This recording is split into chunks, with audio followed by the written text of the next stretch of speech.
Welcome back to DVC Weekly. This is episode 230. My name is Jason Erpelding. I'm the broker of Buy and Sell DVC. I'm here with Scott Ferrioli. I'm the owner of DVC-Rental.com. Remember the dash to save the cash, as well as buyandsell.dvc.com. And today is July 2nd, 2025. Hopefully you have everything planned for your July 4th.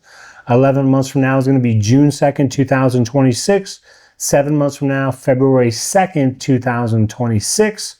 We're going to go into the buy and sell side of things. And today we're going to discuss waitlist. So if the reservation that you're looking for is not available, you can go on a wait list. And I will tell you, I've been involved with DVC since October of 1999.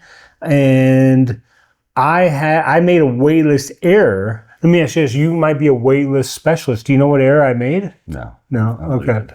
So the week of November, I'm not sure what's going on, but I was like, oh, we should make a reservation for Vero Beach just in case.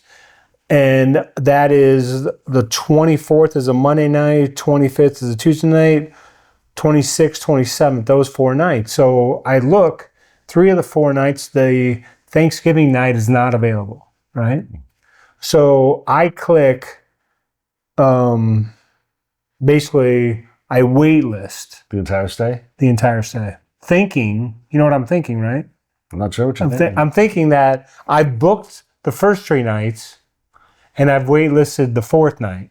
But of course... So you booked the first 3 nights and then waitlisted those 3 nights plus the additional... Right, I've waitlisted the whole thing. I don't have any nights. Oh, okay. You see what I mean? Like, I waitlisted that stay, but in my mind, when I did that, I had the first 3 nights booked and I was just waitlisting the 4th night. Okay. But it took me 3 or 4 days to realize in my head that I don't have any reservation. So then when I go back now, the Wednesday night before Thanksgiving is not available. So now I've really messed up. So I had to call DVC and say, okay, I need to book the night of the 24th. I need to book the night of the 25th. I need to wait list the 26th, wait list the 27th. So that's what they did. And since then, the Wednesday night has come available again. So I do have that. So this is actually for this year. This is not something you did 10 years ago. No, this is something you did right 2 weeks ago. Yes. So, so don't make that mistake. Like if let's say, hopefully what I'm saying is making sense. If you're trying to make a stay for 6 nights, and the first 5 nights are available, but the 6th night's not available, you want to book those 5 nights and you want to wait list the last night. You don't want to say check in, check out, and then wait list the whole thing because you don't have anything then. See if that makes sense? No, I understand what you're... Do you think that's a rookie mistake that I made? It sounds pretty rookie-ish to me. Is it? A little bit. I figured it was I don't ever wait list. I don't waitlist stuff very often either. So the first time I did it, I made a mistake, quickly realized it, fixed it. So don't make that, you may want to bookmark this episode 230. When you're waitlisting, be sure to, if you're, book the nights that are available, waitlist the other nights. And then of course you have the option, I think Scott's mentioned this before, you can click if you want this to go past 31 days prior to checking in, or if you want it to go up until like day of. So, you had those options as well. But yeah, don't make the same waitlist mistake that I made. Have you booked New Year's? No, I have not booked New Year's yet. Are you waiting? Oh, are you waiting for something? Oh, okay. I was like, I'm trying to figure out, he's waiting a little bit more. Makes sense. I got you. And now we're on to the food review of the week. Come here, I'm gonna eat you! Get in my belly! So for today's food review, I am back at SeaWorld. I am still going through some of the freebies that I received. And this is one of the most disappointing things that I found out about SeaWorld. So we're back at Voyager's Smokehouse, where I originally got the brisket platter. So on the dessert menu, they have a chocolate cake, cheesecake with strawberries, a chocolate chip cookie, strawberry cupcake, and Oreo cupcake to choose from. So not a bad selection at all.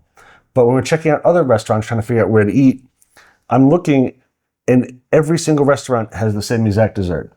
There's nothing special about any restaurant. They all serve these same combinations of dessert. And sometimes they may only have like 2 of these available. So for my dessert that I tried, I had the strawberry topped cheesecake for $8.99. I found that while the cake had a pretty decent texture, it definitely needed more sugar to it. It's definitely not even close to like the cheesecake you would get at like Publix. My wife had one bite of it and said that it tasted like a no-bake cheesecake to her. Overall, I scored this a 6.5. I would not get this again. You guys sound like cheesecake experts there. I do like cheesecake. And unbelievably, you know who makes a really, really good cheesecake? Ty Guerin. Oh, really? Yep, our guy who's sitting right across in the other room right now, who does all the editing and the photos and does a lot of the work for us, IT stuff, makes a really good cheesecake. Why have you never requested this then for one of our shows? Because Ty doesn't like making them very often. He made it for me once, and that was it. Teased me with it, and never got it again. We need it back on one of these days. Ty, can you make us a cheesecake? We'll pay for it. Take it into consideration. It's under consideration. Nice. Okay, so let's just go back here to recap here. So I'm trying to understand your complaints. My main complaint is that, you know, when you're on Disney property and all the different restaurants, all the different places you go, they all have different desserts to choose from. Every restaurant has these same 6 desserts. So, and sometimes, you know, like this restaurant had all 6 of them, but you know, we had a lot of these tickets. So we said, all right, we'll check out some other restaurants. Let's figure out where else we're going to get some food to do reviews from. And we're like, oh, we'll check out, you know, this other restaurant. This restaurant has the same identical 2 cupcakes and the cookie. Let's check out this restaurant. Although this one has all of them. This one has the cheesecake and this. I'm like, they literally produce 6 desserts, and all 8 restaurants serve these same 6 desserts. Nothing's themed, nothing special. It's just very, very generic. And I was very disappointed by that. And all the restaurants are cafeteria style as well, where you literally walk up, you know, with a tray, and then you pick your piece of cheesecake, put it on your tray, scoot down a little bit, grab the food, scoot down. It's well below Disney's style. Gotcha. And again, I love going around, you know, because I have to do these reviews every week, so I like doing and checking out the different foods from the different places. To do them. And I'm sitting here going, I've got all these restaurants to choose from, and they all serve the same thing. I'm like, that's unbelievably disappointing. And now we're on to the DVC-Rental side of things, which might be more food. We are still sticking with food, but we are over at the Disney parks, and I want to go over some of the most visited eateries at each of the parks. No particular order. This is for my family. At Magic Kingdom, the probably most visited one that we do is Pecos Bill's. We grab food here a lot. We always get the fajita platter, and while they've removed the Fixins bar several years ago, which did make it much, much better, everything we've always had has tasted very good and feels like it tastes very fresh. I do an honorary mention as well. The honorary mention I go to is Liberty Tree for the best sit-down restaurant. Just went here for the first time in the past 15 years. I did a review on it several weeks ago. We were pleasantly surprised with how good every single item was that we had on our meal. Over at Hollywood Studios, our top choice has historically been Mama Melrose. So we're currently on the hunt for a new one, as Mama Melrose just shut down a few weeks ago. Honorary mention, not a lot of great food at Hollywood Studios, in my opinion. Sci-fi dine-in, as I absolutely love the atmosphere, and they're really, really cool. On the less expensive side.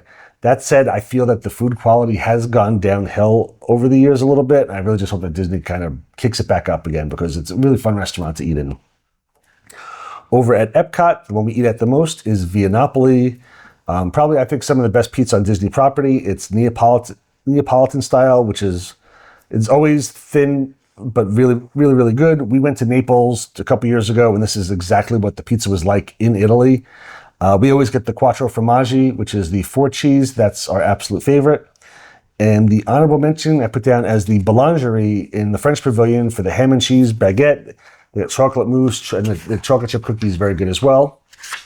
Over to Animal Kingdom, our number one is definitely Satuli Canteen, as I feel that they have the best quick service on all of Disney property. I always get the bowls with beef, vegetables, boba balls, and the creamy herb dressing. Really, really good and fresh tasting. And the honorable mention, Yak and Yeti. I love that. It's a Landry's restaurant, so you can show your Landry's card and not have to wait in the long lines. Plus, you get points for discounts and everything. Great decoration inside, and also not too expensive as well. I throw in also, I put it as a bonus here, outside of the parks, I'd have to probably go with Raglan Road and Planet Hollywood at Disney Springs. Both are great options, as well as a Chris Malick favorite, which is Sebastian's over at Caribbean Beach. What is your favorite pizza place non-Disney? Right, I think right now the best I've had around here is NYPD Pizza. Apparently it's a chain. The one we go to is over in Winter Garden. But I've been very happy with NYPD. I've actually searched recently trying to find different pizza places. I did like a chat DVC style search, and I think a lot of people, I think somebody mentioned it in one of the Facebook groups, like a local Windermere thing. And a lot of people have mentioned Sal's, and there's a couple different places to try out, but NYPD has been the one I've enjoyed the most. Do you know NYPD by you? Yeah, we do. Have you been there? We've been there. I mean, it's not. I mean, we've only been there once, so I don't recall it. It's been pretty good. Again, let me ask you: have you been to Giordano's? Oh yes, I went to Giordano's once many years ago in Lake Buena Vista. I went to the one in Lake Buena Vista on 535 of Popka Vineland. Okay. And it's Detroit style, so the pizza's this thick. it's all cheese inside. Oh yeah. So I mean, calzone almost. So when you get Giordano's, I guess we get thin crust, which theirs like.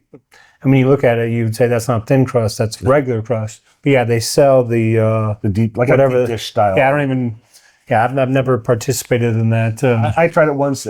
They warn you ahead of time, like it takes about 40 minutes to make the pizza, so you can order it in advance and then sit down. Or I think we just went in, sat down, and just waited for the pizza forever. And it was a lot. It was just a lot of cheese. It's not a pizza. It's something very, very different. Yeah. I mean, it's good.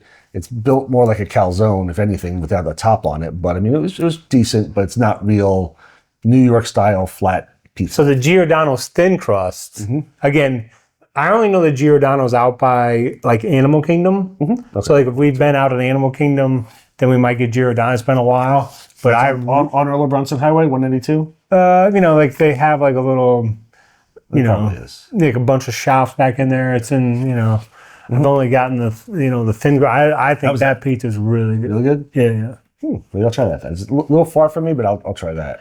Because I think I'm not familiar with the location that, because I want to make sure we're talking about the same place. But yeah, we must be, because I know that they serve, that whatever that thing is. That's right. Not that everybody needs to hear this, but the Miller's by my house. Yeah. So you drive down the road, Miller's is on the left-hand side.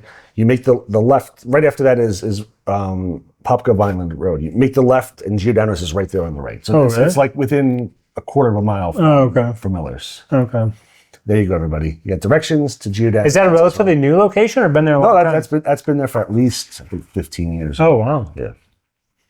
All right. Well, that's interesting. So you would recommend NYPD. I like NYPD. Is it somewhat, I mean, if you're staying on property, is it I don't believe accessible, like not too far or too far? It's a good drive. It's probably 20 minutes or so. But was it Instacart that will deliver there? Yeah, I know if you order through Instacart, they will deliver. What nights is there special? Did you mention that before, I think? I don't think they have a special they don't? that I'm aware of. No. Okay. No, but I think, if you go through Instacart, you can have it delivered to the hotel. We actually did it the other day. We got a coupon thing for Instacart, so we actually ordered NYPD and had it delivered to the house. Gotcha. It was good. All right. Hopefully people enjoyed that episode, and we'll be back next week. Hopefully sometime in the future, you will see us here with a cheesecake from Thai Herring. If you do order NYPD, I get 2 pies, go for plain, and go for Bianca. That's a white pie. Enjoy.